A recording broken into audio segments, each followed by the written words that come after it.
Hello and welcome to another episode of Simple Not Easy. I'm Gavin Bowen. Today on the show, I want to take a look at some of the highlights of the Trump administration so far. And today I want to start with Neil Gorsuch, who is Trump's pick for Supreme Court Justice to replace Justice Scalia. One of the highlights of the hearings recently to see whether or not the Senate will confirm Neil Gorsuch was when Senator Al Franken was asking him about his vote about a trucker who, to save his own life, went against company policy to save his life from basically freezing to death.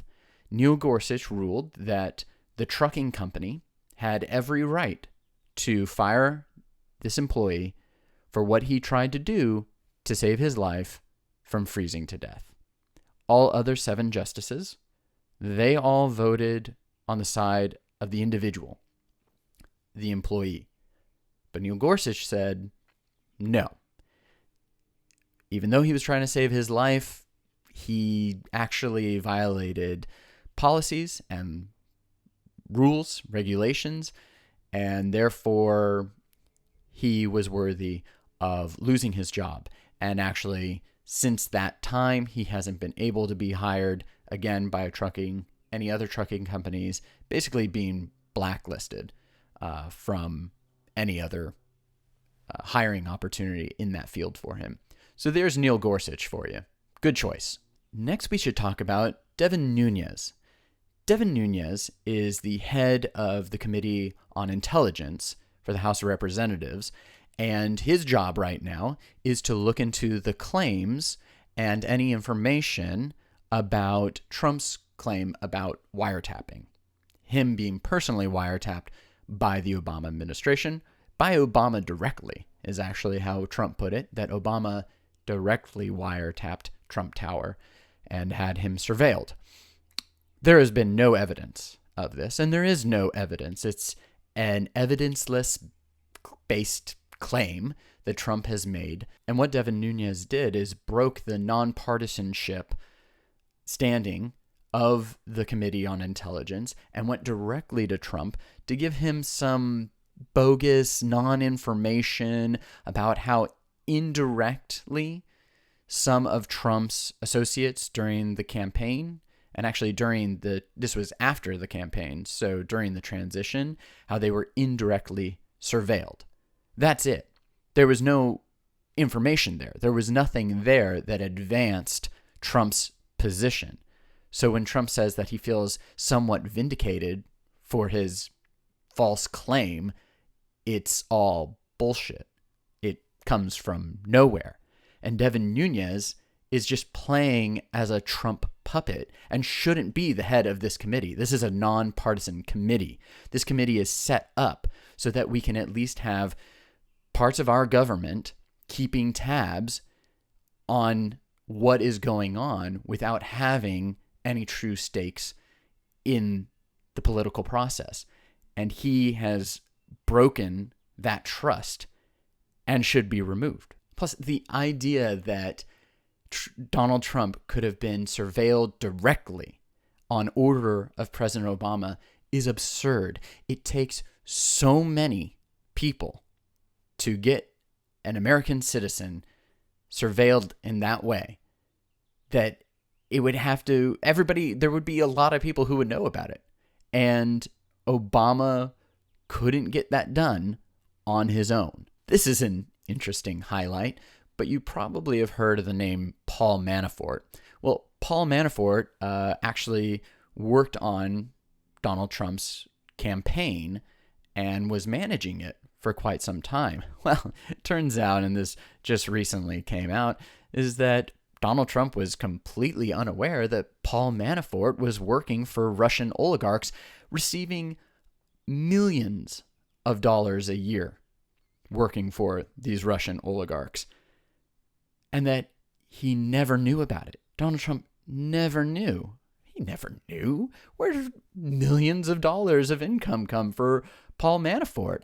I didn't ask questions. I didn't know. And he was running Trump's campaign. That's good vetting, I would say.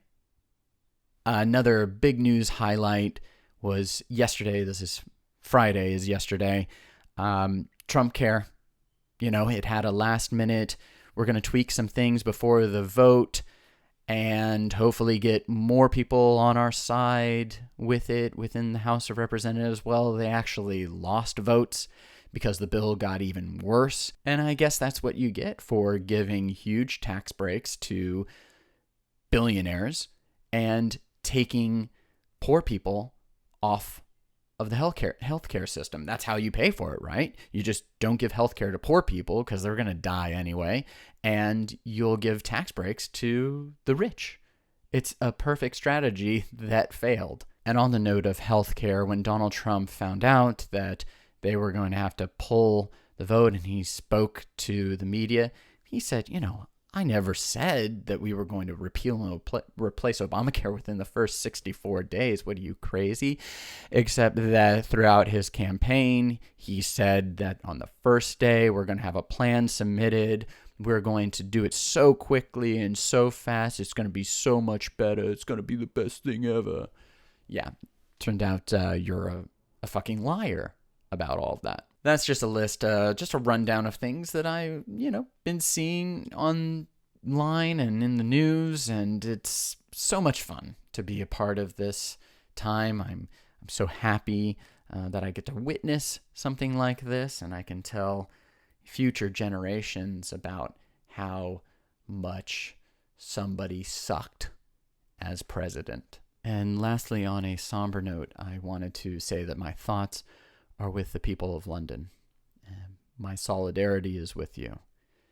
This act of terrorism, which is partly motivated by an ideology that opposes freedom of speech, freedom of religion, the rights of minorities, women, and LGBT, will do little to shake us from our core values if we don't allow it to.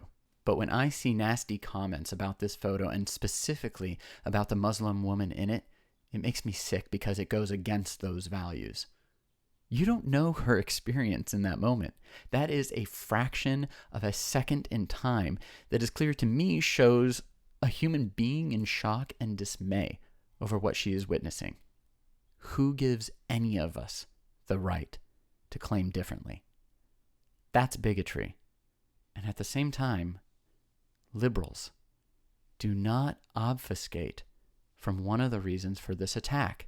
We have to start acknowledging honestly the Islamist agenda to impose their version of Islam over society by means of politics and force. A reformer and someone I consider to be a hero in many ways is Maajid Nawaz. He makes this plain and simple for anyone to understand. No idea is above scrutiny, just as no person is below dignity. How dare those cowards smear that young woman for experiencing a horrible event in the only way that she could, by calling her family, by going to somewhere safe. I might have done the same exact thing if I were there on that bridge. But I also have to say, how dare you to those who claim that this attack had nothing to do with Islam, by saying that you are alienating this Muslim woman. You are making it more difficult for her to be seen as a victim herself of an attack on that bridge by bigots. Because when you claim it has nothing to do with Islam, bigots will say it has everything to do with it, and they will keep hounding all Muslims, even the innocent ones, from a fraction of a second in time, as it was with that picture. When you say that this attack has something to do with Islam, you are talking about a specific set of ideas that, if propagated by Islamists, are powerful enough to create a jihadist who will run down innocent people on a bridge and stab a police officer. By separating out the Islamist ideology, you give that Muslim woman and other minorities within the minority a voice. And I'll leave it at that. This has been another episode of Simple, not easy. And I'll see you next time.